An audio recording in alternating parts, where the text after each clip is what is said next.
Next up, we have a panel, another panel. Our last one for the, where's the day gone? My goodness. So we're going to have a panel, and it's called Success Looks Different to Everyone, which will be chaired by our very own Gina Gardiner. Now, this panel will look at the living proof you can succeed and that there is always a ray of hope. So please join us, Gina, and we will get the stage set. And any of our panelists in the audience, would you like to make your way up or from the green room? I mean, I can dance again if you want, but I don't think that's what they... Yes? There she is! Should we move the chair? Okay. While they're moving the chairs, I want to talk to you about success. One of the interesting things about success is that every one of you will have a blueprint for your success, and it's going to be different for all of you. We wanted to finish today with something very special. Well, you've already had lots of special things, but we wanted to share with you the stories of people who have been very successful despite or because of their start in life. And these are people who've been care experienced and who have made a success in their own field. And the one thing that we want this to do, among other things, is to give that sense of hope and possibility. Because with all of the stories that you've heard today, if we can do it, and you're sitting in the audience, you have the capacity to succeed on your own terms. Dream big. I'm going to ask them to introduce themselves rather than me introduce them, and they're going to share a bit of their story with you. So would you like to start us off? Yeah, of course, always, yeah. My name's Chris Wilde. I'm an author, campaigner for children in care. I'm care experienced, hence why I'm here today. Just a little bit about my story. So I ended up in care when I was 11 years old. My dad died, and I was sent to live in a children's home. At the time, it wasn't great. It was a very dangerous children's home. And I ran away, and I found myself homeless at 12 years old. I got coerced and groomed into county line, so I kind of lived that lifestyle, which was, for me at the time, it was about survival, just belonging to a community. 16, I left the care system. I found myself in a bedsit, suffered with severe mental health and depression, joined the army, because at the time that was the only thing available for me to have food and have accommodation. Throughout my 20s, because of that trauma and that experience, I suffered severely with mental health issues. The gym, boxing, saved my life. I became a professional boxer, but still there was a lot of trauma there, so it didn't really work out. I became homeless at 24, a drug addict, an alcoholic.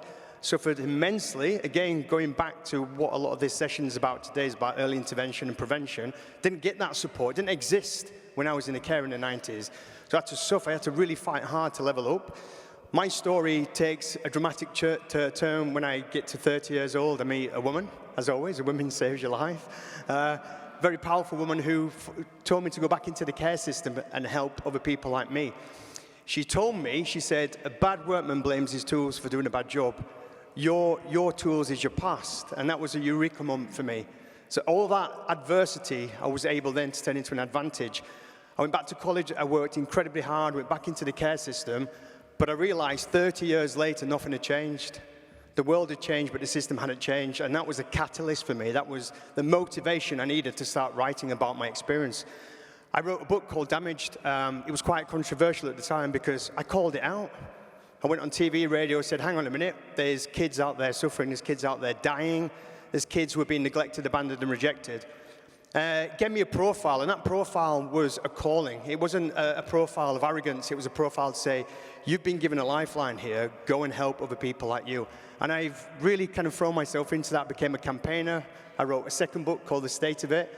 I joined forces with Josh McAllister, joined the Independent Care Review, and joined forces with Terry Galloway, as we've heard earlier, and we started campaigning. So, in a thumbnail, that's my life. I'm so passionate about the care system, but most importantly, my biggest success is helping other people like me. Is going back into the system and saying to people, look, I left school with no GCSEs, I'm a published author, I'm doing all this great work, but it's for the next generation of care leaders. And that's why I'm here today, that's why I'm focused on my job, and that's why I'm passionate about changing the system, and we will. Thank you.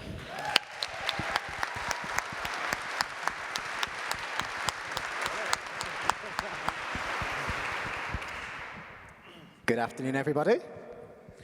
My name's Stephen Russell. Woo! Love that. I spent my entire life in the care system, similar to Chris. 10 foster families, 2 care homes, 5 schools. Suffered with identity crisis, addicted to cannabis by the age of 13. Found it really difficult to find a sense of belonging with families. Never really had a stable home that I could call home. Teachers would say to me, "You're a disruption in my class. You don't focus, you don't concentrate." I didn't understand what that meant. I'd get home to my foster mum's house and my social worker would be waiting outside in a car. And she'd say to me, "You know, this hasn't worked out the way we wanted it to, so now we've got to move you to another home." At this point, I'm 11 years of age, and I'm like, "Well, where am I going?" And they said, "Well, you're going to a children's home." Do you know what a children's home was? I'm now in a home with 14 other kids. Christmas morning, 1995, opening up local authority presents, wondering why I'm not sat with a family. And so I had a care worker in the home called Dave, and Dave decided to mentor me, put his arm around my shoulder and said, "Look, the cards that you've been dealt weren't your fault, but I'm going to believe in you, I'm going to put my arm around you," and he supported me. The story goes that when I was 16, I came out of school, addicted to cannabis, no GCSEs, walking around with a knife, thinking I was somebody that I wasn't. Now I wear hoods appropriately. Back in the day, it was just very much, wasn't so appropriate. And I was walking down the high street and I heard a voice say, "Stephen, is that you?" And I looked around and it was Dave. And I seen him straight away, I knew it was him. He says, "What have you been up to?" I says, "Oh, life ain't going too well, you know." He says, "Are you hungry?" I was really skinny. I mean, I know I'm quite thin now, but then I was really skinny. Acne on my face, smoking cannabis. He took me back to his house and he introduced me to his wife and his children. Made me some food. He said, "I'd like to mentor you." I was like, "Nah, thanks, I'm good." He came down to my house, started cooking food with me, teaching me how to cook, filling my fridge. When I was 19 years of age, I had a house party. I was stabbed in the back of my head by people that I thought were my friends. Dave collected me from the hospital, and he said to me in these words, "You do know I could be visiting you in the morgue this morning." And it hit me. And I thought to myself, all these years and all this support you've been giving to me, you could be seeing me in a morgue. So I went back to the house, and on the pavement just outside the house, the windows were smashed in, but there was blood stain on the floor. The blood stain was from the blood that had leaked out of my head. I went inside, I got a piece of paper, and I wrote down everything that I had to do. This was 2005, I was 20 years of age. Stop smoking weed, stop drinking, move out of Aston, change your mobile number, get a job, talk to people with respect, smile, be confident. Everything was achieved by 2006. I went back to Dave, he says, "You know how you did it?" I says, "Yeah, because of you." He says, "It wasn't because of me." He says, "When you wrote it down, you put it on the mirror in your lounge. So every morning you looked at it and it reflected back to you. Stephen, for the first time, you weren't responsible to anybody but yourself. This was on you." I says, "What else can I do?" He says, "Dude, you can do what you want. Don't allow the care system to be the reason you can't succeed." And so I didn't. I went on this transformational journey. I'm coming now because I'm going on a little bit. Take your time. I've now got my own support service called Elements. It's been running for 5 years. I've got 3 beautiful children.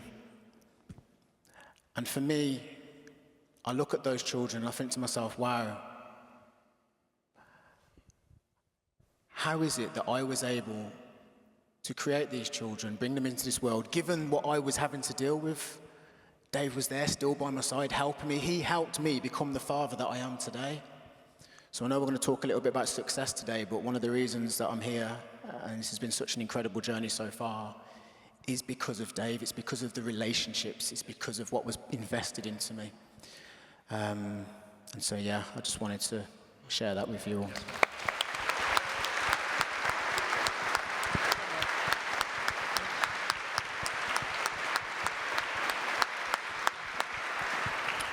hello everyone. My name's Matthew Page. A few years ago, I come today with lived care experience. I'm an intersectionality expert, and also I'm a trustee now at the Fostering Network.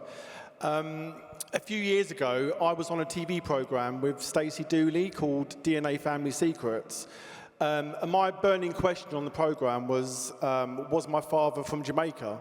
Because growing up in care, the only information I had about my father was that he was from Jamaica and his name was Derek. And one cold day during lockdown, I saw an advert for DNA Family Secrets. Do you want to do your DNA, blah, blah, blah, blah. So I just put my story in, thinking it was really boring, got a call back, and I went on the program. So my question was my father from Jamaica? That was the only question I had. And the results came back to say that he wasn't from Jamaica, he was actually from the Seychelles, which was quite a shock, a nice surprise, but initially a shock. So rewind, I went into the care system aged 3 with my younger brother. We stayed with a very loving white family in the Kent countryside, and we grew up with the family and their 2 other foster children who were also white. Compared to these guys, you know, we were lucky in the respect we had a solid family, we had love, and we had solid boundaries taught to us, which in later life, you know, the older I get, the more appreciative I have for those wonderful things.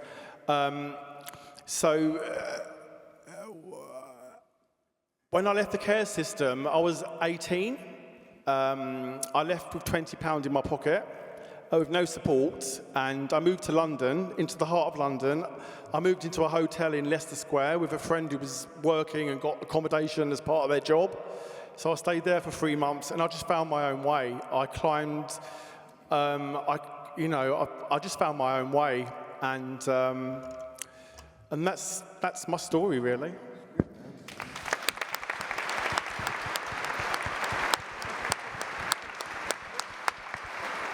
Hi, my name's Gemma Rutan. I'm a really good dancer. No, my name's Gemma Rutan, as you know, and I've been your MC today, and it's been an absolute privilege. As I said, a little bit about my story at the start. I'll delve a little bit more into it. I was a very happy-go-lucky young girl, growing up with a family who loved me, parents who were amazing, a brother who did my head in, but I loved him, 2 sisters, you know, and it was a really privileged and lovely upbringing. And I remember around the age of 9, I was still playing out with the lads. I was a bit of a tomboy. I had a bowler hat haircut, looked a bit like Jim Carrey from Dumb and Dumber, wonderful. And all the other girls were in the gingham dresses and their little pigtails and like playing skip and hopscotch. And I remember it being absolutely fine at home that I was my own identity. There was never any pressure. We always talked about our bodies. I was always educated by my mum and dad about puberty. So when the 6-week holidays came and things started to change in my body, and there were lumps, there were bumps, and there were hairs, and there was stuff going on, I remember saying to my mum, "Mum, do you think I could get a bit more of a girly hairstyle? And do you think I could maybe like wear one of those dresses?" And Mum was like, "Yeah, of course you can." And we sat down and we talked about periods, we talked about boobs, talked about it all. And I was always a really open household. And I went back to school after the 6-week holidays, and I'd had my new haircut, and I went back in my dress, and there was a shift. There was a real shift in the playground. And all of a sudden, all of the things that I was good at, the acting, I was excelling at academia, at sport, they all became more noticeable because all of a sudden I was seen as a young woman who the boys now found attractive. The dynamics in the playground changed. It went from playing football to kiss chase. And I remember sort of like feeling a little bit overwhelmed by it all because I didn't want this attention, but equally I didn't want the green-eyed monster. And I started to get bullied by the girls at school.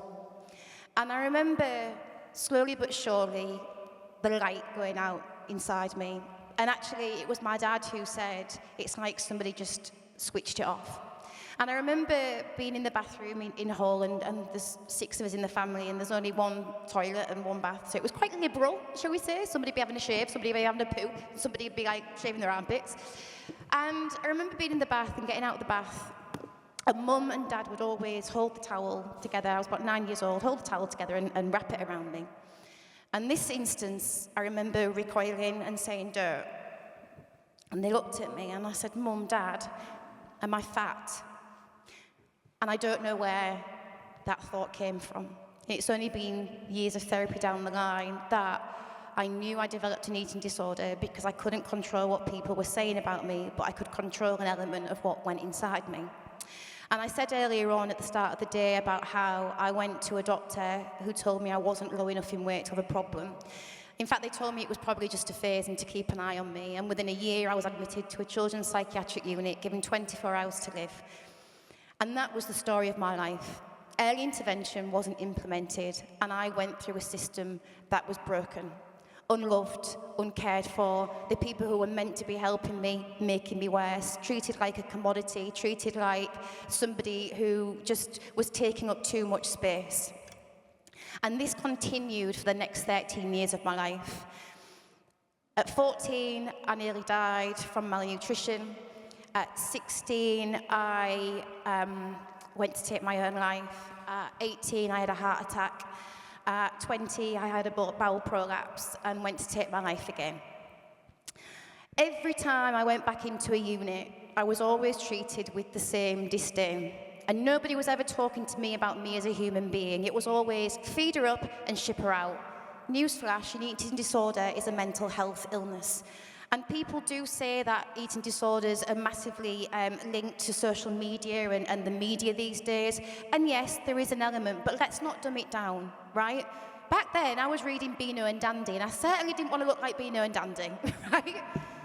I make light of it, but the truth of it is that there was very, very little understanding about how severe this mental health illness is. 1 in 20 people you know will have an eating disorder. And 1 in 20 people, 20% of those 1 in 20 will die as a direct result of that eating disorder or by taking their own life. Now, the turning point came for me when I was in an eating disorder unit in Sheffield, and I was 21 at the time, and I was allowed to go home every weekend.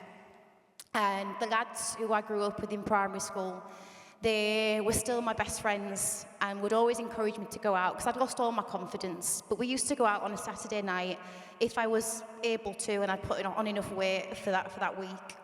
And I remember being in the car going home with a friend who was in the unit as well. And my phone started ringing, and it was Danny. And Danny was like, "Hi, Jem, where are you? Are you nearly back in Hull? Like, we're waiting for you." And I was like, "No, I'm not on the train. I'm in the car this time." Mike then called, "Hi, Jem, what time are you getting back?" Then my mum texted me, and I was thinking, bloody hell, I'm popular today. If there ain't wine and champagne waiting for me at the end of the tunnel, I'm going to be really, really annoyed. Anyway, I walk into my home in Hull, and there's Danny and Mike and my mum, and they're all crying.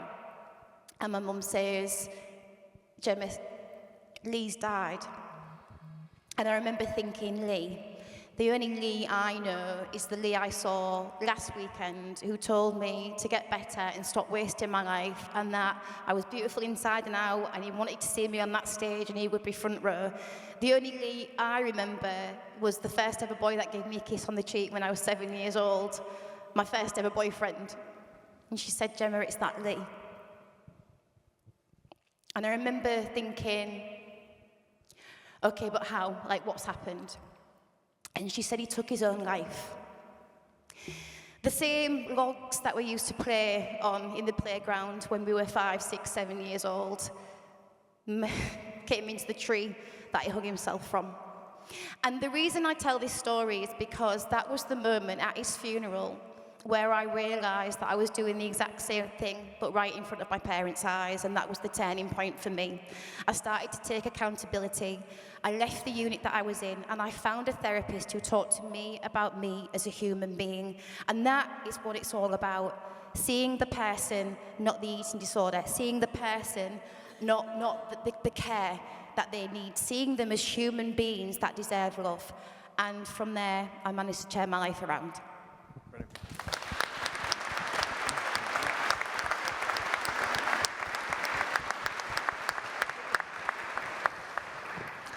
Hi, I'm Nick.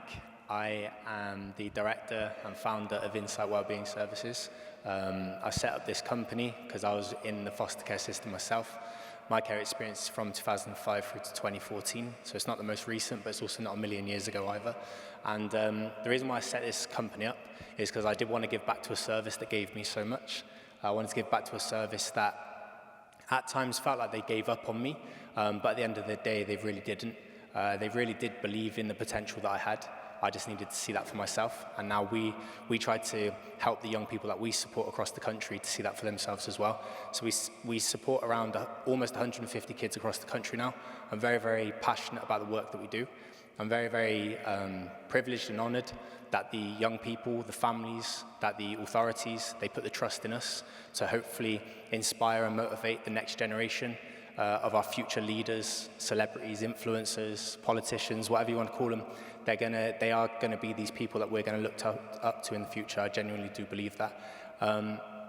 Now, my care experience really taught me to look at yourself and decide what you want for your life. I was the sort of kid that was written off before I was given an opportunity to prove myself.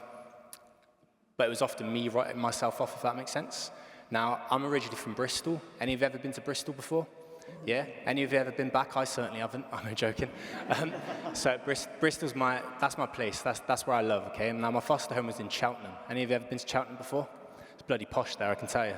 And I felt like I stood out like a sore thumb when I went to Cheltenham, okay? It was so far removed from everything that I was taken from. I'm originally from a place called St. Paul's in Bristol. At that time, it didn't have a very good reputation. And I go to a place in Cheltenham, and for anyone that knows Cheltenham, it was a place called Charlton Kings, and it's up by like the race course. So if you lived up there, you tended to be doing pretty well for yourself, okay? And but I hated everything about it because I'm just a boy from a council estate in Bristol that was used to sleeping on a futon mattress in my bedroom, having people come in and out of the house, my mum choosing her family, her siblings over her responsibilities as a mother to me and my siblings. And I would look at my foster carers and I'd feel such an anger towards them. But it wasn't really an anger towards them, it was an anger towards my situation, myself and my family, thinking, why is it you can give all of this to me, but my parents can't give this to me? Why is it that I'm now part of your family, but I can't be around my siblings and all of that? Does that make sense? You know? And I was really, really struggling with that. And I remember the first night that I was presented to my foster carers. Anyone that knows the distance between Bristol to Cheltenham, it's only about 85 miles. It's just straight up the M5. And you know, the first thing that I noticed about my foster family was that they did smile at me. They smiled at me, and that was a really, really big thing, because a smile is just a basic thing that we do on every single day basis, right? It's how we greet people, it's how we welcome people in. But a smile to me was a big reactivation of that trauma, that trigger point for me, because the person that harmed me used to smile at me before he was about to hurt me. Does that make sense? So I'm thinking these people are going to do just the same. What I'm not saying to you is the next time that you might welcome a child into your environment, yeah, that you open the door and say, hello, come on in, blank expression on your face. So they might be thinking, who's this weirdo? Yeah? But just give that basic consideration to everything that we do, how that might reactivate that trauma for these children, young people, how we have our hair, the sort of things that we'll wear, and the fragrances that we have. See what I'm saying there? You know? But what went right for me? Well, it was people like you that didn't give up on me. It was like people like you that were committed to my development. It was people like you that saw a future for me. I just needed to see that for myself. And so I was in the same foster home for the whole 9 years that I was in the care system. So I couldn't have been that bad, right? Now, I just found people. I just found people that didn't want to give up on me. People that really wanted to see me through. Now, don't get me wrong, I'm sure there were many, many times where my carers wanted to give up on me, but they didn't allow themselves. Now, I'm just living proof that if you can provide that stability and that consistency, along with all of these guys here as well, if we can find that one person or those few people that genuinely believe in us and give a damn about us, we're going to be okay. And I like to give all of those messages to the young people that I support along the way. I like to give all of those messages to the foster families, the social workers that I train and deliver keynotes to, because all it takes is that one person. The motto that I have in my company has actually come from an American speaker called Josh Shipp. He's raised in the American care system. And he says this, and I truly believe it, and this is what we do. Every child is one caring adult away from being a success. All right? Could you be that success for these young people? Yes, you absolutely bloody could. And that's the end of it. Thank you.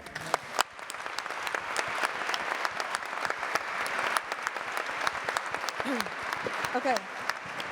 All right, I'm going to keep mine quite succinct. I'm mindful of time, but I'm Dame Kelly Holmes, double Olympic champion, and I'm here because I'm great friends of Fatima Whitbread, and hasn't she done a fantastic job bringing this together?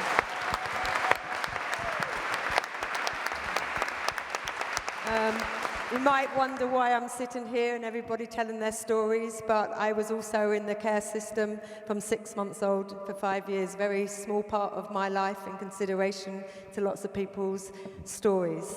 However, I believe that no matter how long you have been part of the care system in any shape or form, there will always be memories or some trauma or something that reminds you in your adulthood of time back in that care system.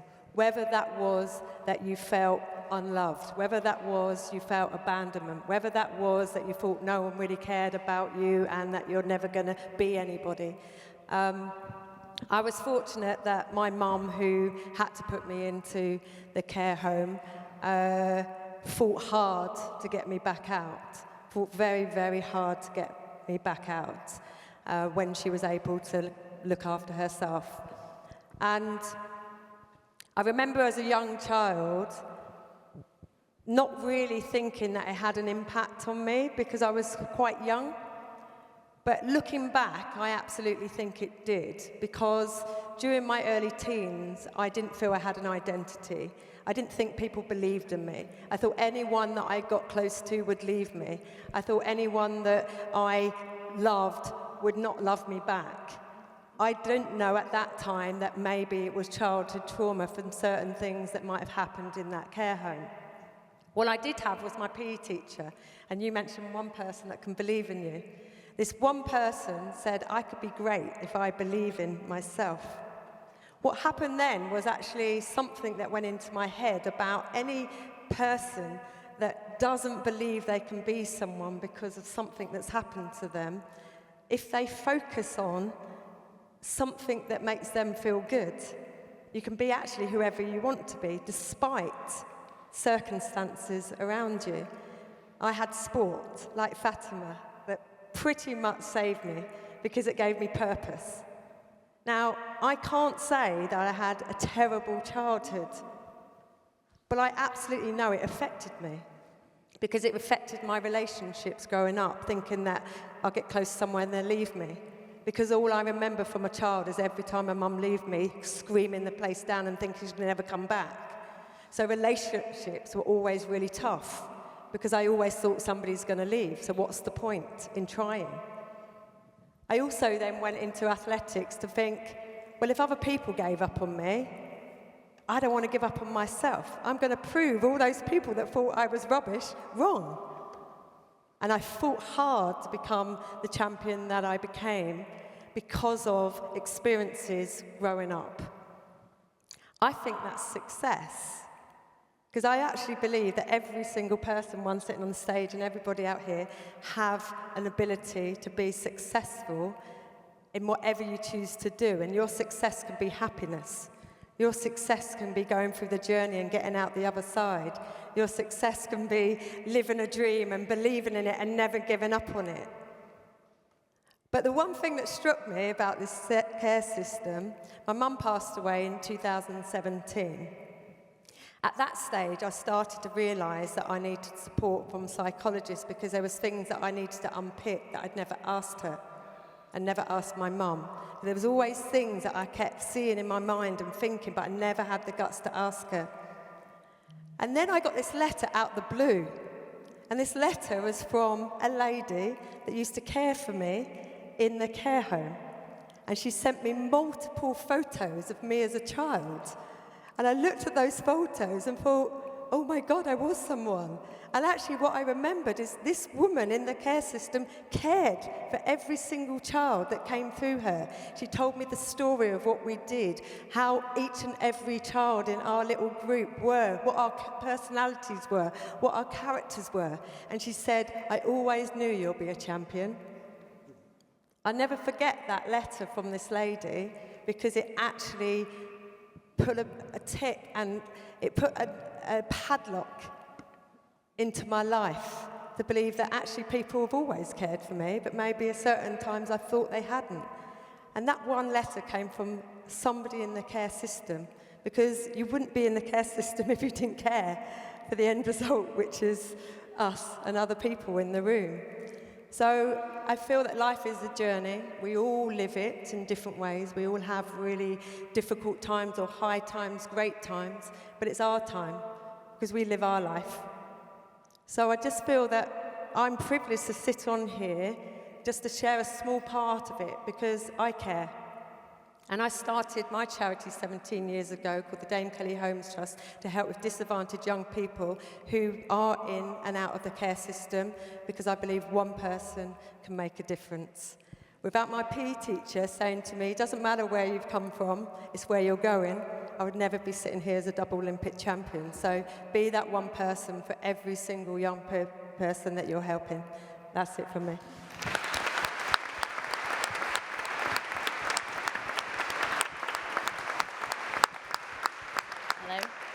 My name's Rebecca Pierre. I'm a care experienced author, social worker, and in my day job, I'm the deputy director for a small charity called Article 39, who fight for the rights of children in institutional settings.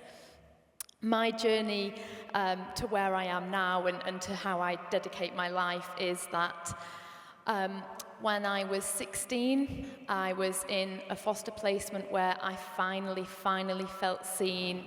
And, sorry, I think we need to stop. Are you okay?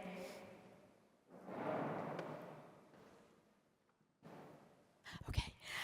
I was 16, and it was the 24th of December, 2009, and I was in this foster placement, and I really felt loved, and I felt held, and as far as I was concerned, me and my foster carer were besties.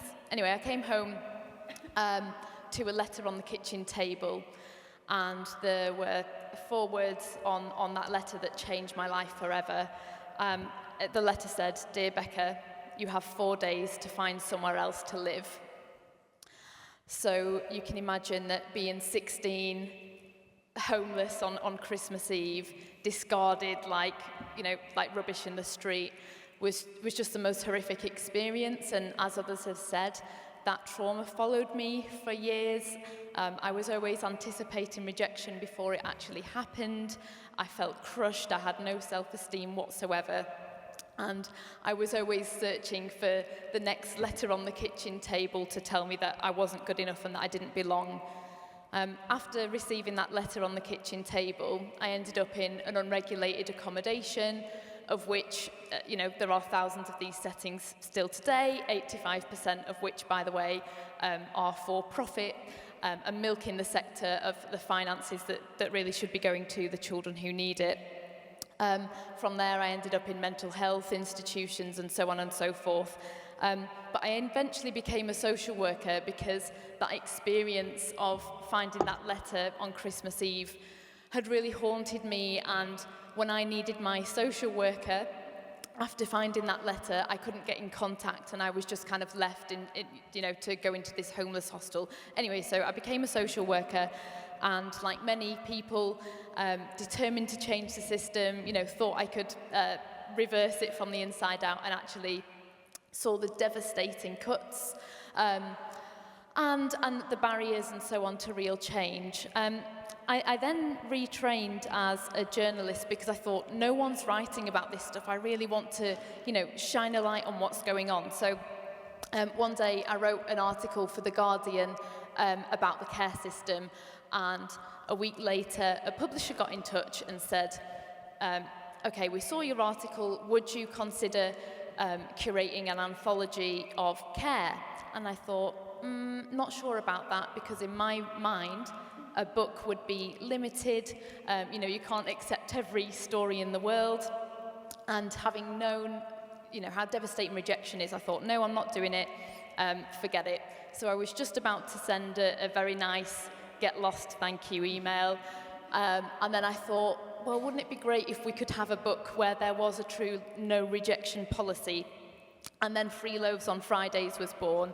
So this is an anthology that has the voices of 100 children and young people in care. So everyone from, 12, 13-year-olds who have never seen their name in print before to seasoned publishers like Lem Cissé. We have the wonderful Kelly, who's one of our authors here today. And the heart of Free Loaves on Fridays is really to say, hang on, enough is enough. We're written about, but without all the time, whether it's in court reports, assessments. I'm fed up of seeing my name in print without me being the author. So here we are, and proceeds go to 2 charities who support children in care. I mention the book because I realise I'm so privileged to have a platform like this, and the majority of the people who wrote for this book simply won't ever have this kind of platform. So more notes on success in the book.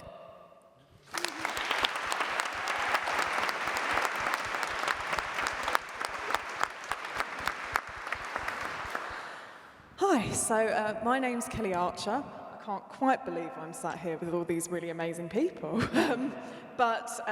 So I'm a student social worker, nearly to be qualified, and I also do training, but I thought I'd write something down because there's a lot of people and I don't want to go off track and completely forget what I'm saying. So I left school at 14. I was moved around residential placements as I was on complete self-destruct, determined to hurt myself, and I hated myself. I was told no one wanted me, and I trusted no one. What started to turn things around was when I was referred to an adolescent at-risk forensic service in London due to exploitation. This service took time to build trust and help me understand what happened to me. They were the first to say they believed me and it was not my fault, which is something I hadn't got from services. This was the first time in my life I'd ever felt the feeling of safety, and I was very fortunate to be able to work with her for over a year, which helped with my transition to living independently, but I still struggled to look forward to see value in myself or my future, being completely alone and isolated. And I remember thinking, I don't know if anyone would notice if I was here. However, at 18, I also became pregnant with my son, and due to my active involvement in the Children in Care Council, I'd volunteered with a lot. This group was also a big contribution, as it gave me a voice for the first time when all my life I hadn't had one. A couple of the professionals within this took me under their wing. They were my support. I was sent to a mother and baby foster placement, and from that, her social worker introduced me to a foster family who I could spend Christmas with, as I would normally be alone. Long story short, 4 years later, they had an adoption ceremony and adopted me. So in care, I was told I was not capable anytime I wanted to do anything, told I wouldn't cope with it, and pushed me away from my goals, from the people who were supposed to push me towards them, and I was keen to prove them wrong. However, had I not had the support of the network of different professionals, foster carers, who all went the extra mile after 18, who helped me process the trauma and showed me what life should be like, and value me as a person and supporting me to be more than I thought I could be, I would never be where I am now. I completed an access course, and I am now due to finish my social work degree in 2 months, of which so far I've been receiving firsts on all my assignments, and no one in my life ever saw me as academic, having only mastered full stops at 18. I am also over halfway into writing my book. I have provided training to Hertfordshire County Council, the Maudsley, in relation to working with high-risk teens. I helped co-produce a Care Leavers as Parents support group, and did some research to help secure the funding. So at 18, I had given up. I didn't see the point, had no qualifications. Now I have family, friends, and I can say I'm proud of myself. However, I see myself as lucky. Although my childhood was rubbish, I was given a second chance at 18, which many do not get. Now I have a voice. I'm determined to use it to support the children like me who didn't have one. However, I'm well aware the issues in the service are bigger than one social worker, which is why I come to things like this. Prior to this, I was also asked what should be done within the care system and to help young people be supported to succeed. And I suppose I would suggest that no child in care should be told they are not capable, which many young people, my adoptive mum has foster children, and they're continuing to be told that they're not capable of things, and told to be realistic, and they should be believed and supported. Children in care need to be given the therapeutic support to work through their trauma, recognising the time it takes for these young people to build up trust, because the importance of safety and that feeling, no one can really describe that feeling unless you've not had it, and then for the first time you start to feel it. There should be more support provisions for young people past 18, but more financial support for foster carers to encourage more foster placements instead of residential, to give young people that shot of long-term relationships. And in addition to provisions for volunteers and foster carers to be matched with young people to be able to provide them, because the reality is that my adoptive mum, and that just came from just one social worker matching me with a foster carer because she knew I spent Christmas alone. And because the reality is, how do we expect the young people we work with to value themselves and their future if no one else is? So, that's...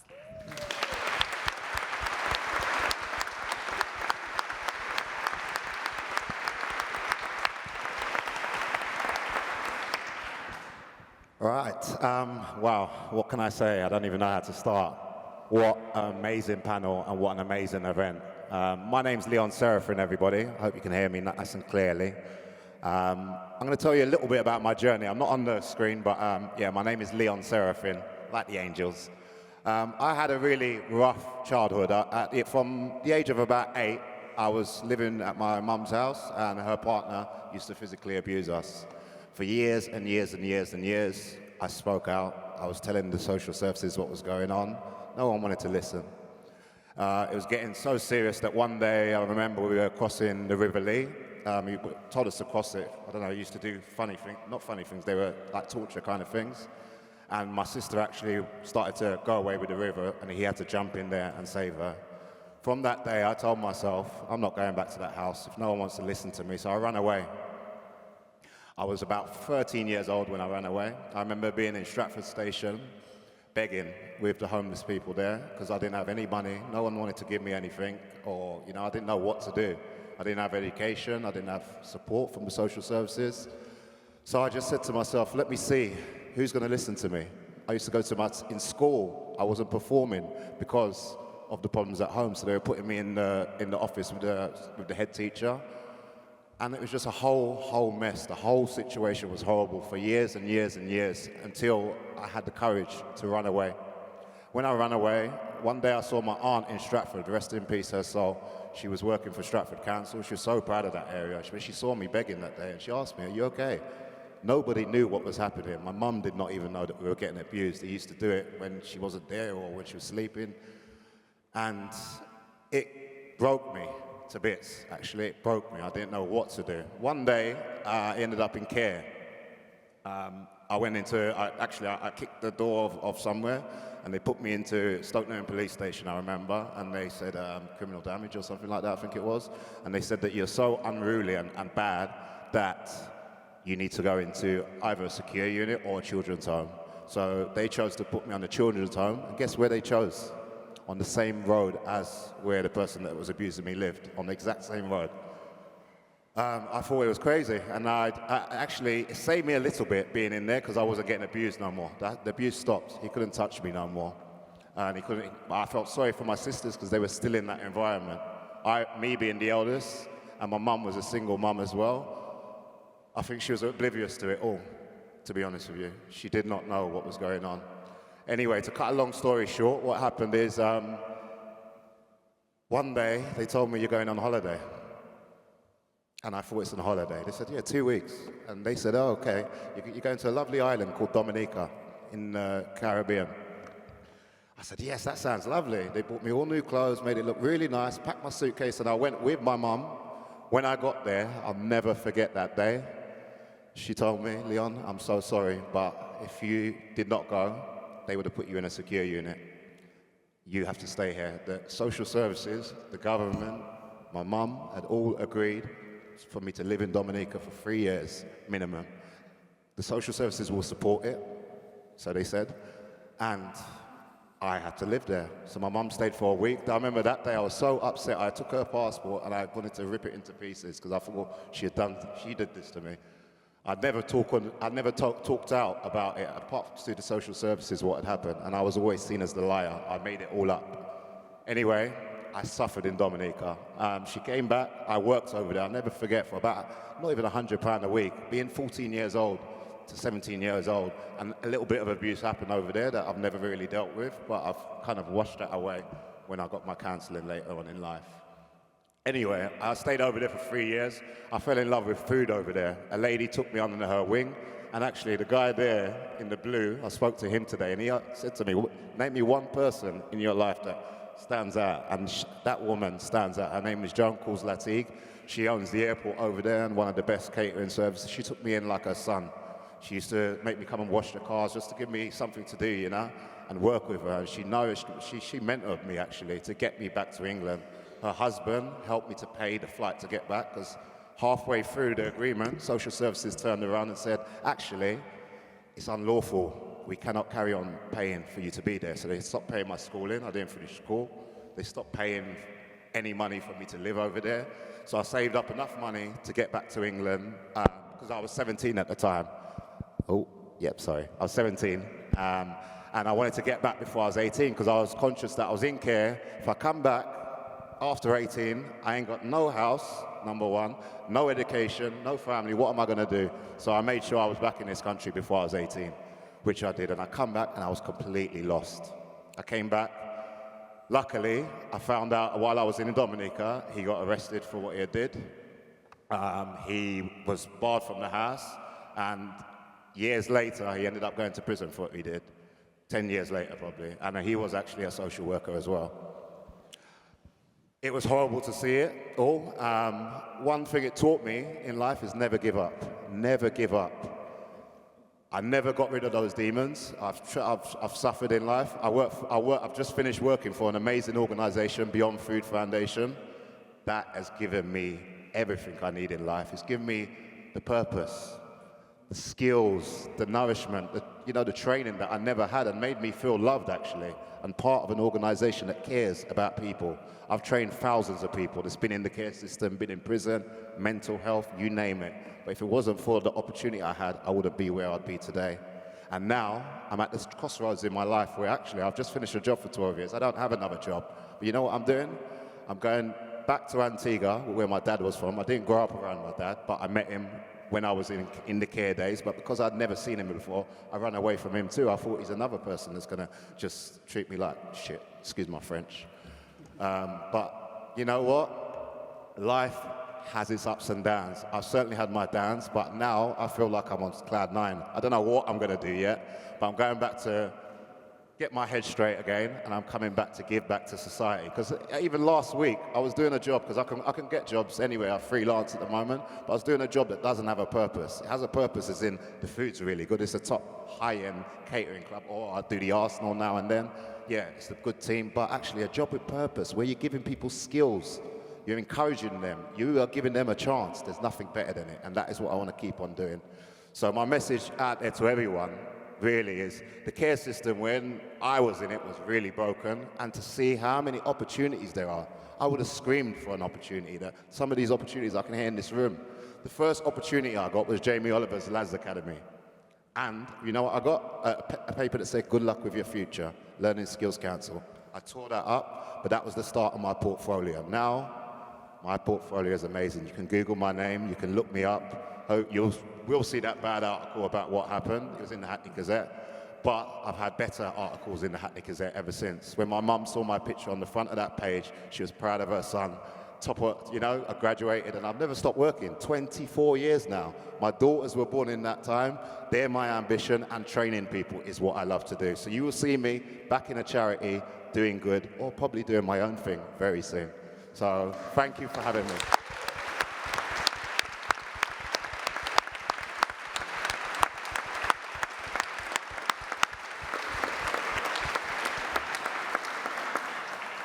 It's been quite a day. And I want to thank all of you for sharing your stories. The themes that come out is that one single person can make all the difference. Every one of us in this room has the capacity to make a significant difference in every word we speak, in every action we take. Thank you very much for sharing your stories. I'm very conscious of time, and I know we've overrun a little bit, but having a purpose, having somebody who champions you, even when you don't believe in yourself. For those of you that are not coming back, I'd like to say thank you. Fatima's going to come up and say a few words. For those of you coming back tomorrow, we've got an amazing day for you tomorrow as well, so thank you again.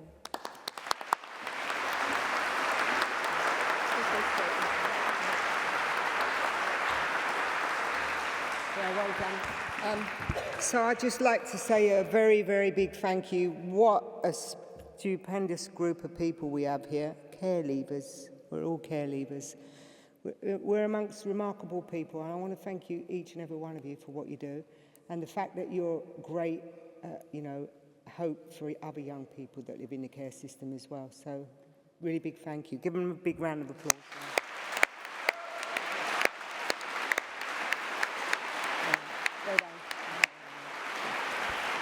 I'm really extremely proud. I've met each and every one of you, and I'm really touched. And thank you very, very much for taking the stage and sharing the platform and sharing what is a very special part of, the summit, but also which is deeply felt, by all of us. The primary care years that you've been through, has been tough, and to share that is remarkable in itself, so thank you very much. I'd just like to say a big thank you for everybody that's come along today and taken part in the summit. And, I'd also like to thank the sponsors and for everybody that's been supportive of us here. And those that have got the... Stand up, Emmy. Emmy, I met, she is my half-sister. Yeah. And Emmy and I were put into care when we were young. There were 5 of us in the family, and I met Emmy, well, I think you were 17 when I first met you, wasn't it, Emmy? Well, we were children, but on and off, but before, yeah. So, this is the second time, really, Emmy? Yeah, but it's wonderful to unite, and I want to say thank you to everybody that's been wearing the red bibs. Emmy's got one on. They've been really stupendous in helping us today. Also, David, thank you for your help too. Gina, who's been my vice chair.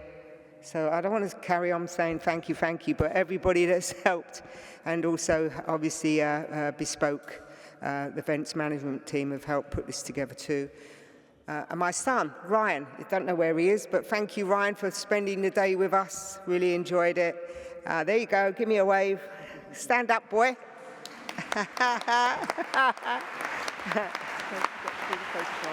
Yeah. And my friends, Tracy, Catherine, Kathy, and Tony, thank you very much for joining us and giving such wonderful help. And Katie Rice, my memory's fading, and Gemma also, obviously, thanks Gemma. But I would like to invite all those care leavers or care experienced people who are out there to come up on stage with us, and let's do a big group photograph, if I may. And thank you, Kelly Holmes, double Olympic champion. Just quickly, if you're back tomorrow, keep your lanyards. If you're not back tomorrow, if you can just leave your lanyards here, that would be fantastic. Thank you for being an amazing audience, and see some of you tomorrow.